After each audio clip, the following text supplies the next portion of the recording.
That's Mike from Custom Cruisers, right. Basically couldn't get the sprocket spacer off. It was completely rusted to this thing. Okay, so what I've had to do is actually take the whole tranny apart, basically use this plate to pull the main drive gear through it here.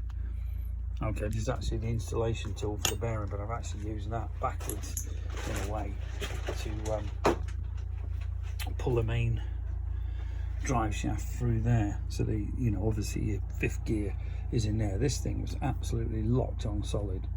Sorry, that's a new one. The old one was absolutely knackered. See the rust in there. That's why this thing's stuck.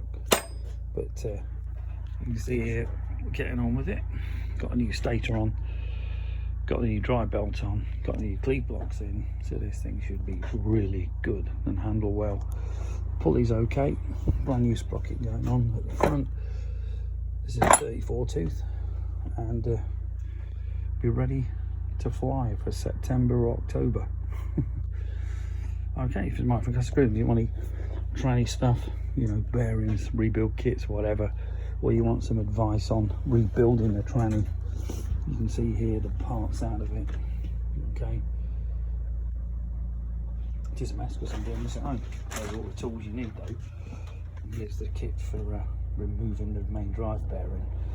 There's the old pulley. You can see how knackered that thing is. You can see here, I'm going to change this bearing. I'm going to actually put a new one of these in. This thing's pretty worn. So I'm going to stick a new one of them in, possibly a Jim's or a Baker. But like I say, if you need any parts, here's the tranny down here, the cassette as we call it. Not that one, it's only in about 50,000 I think. FXRP floorboards here as well. In fact, there's the one that was off it. You can see how worn it is. It isn't actually the right one either because it hasn't got the ridge on the inside, so someone swapped that. But cracking bikes, these FXRs. Once you've had one, there's no going back. Thank you.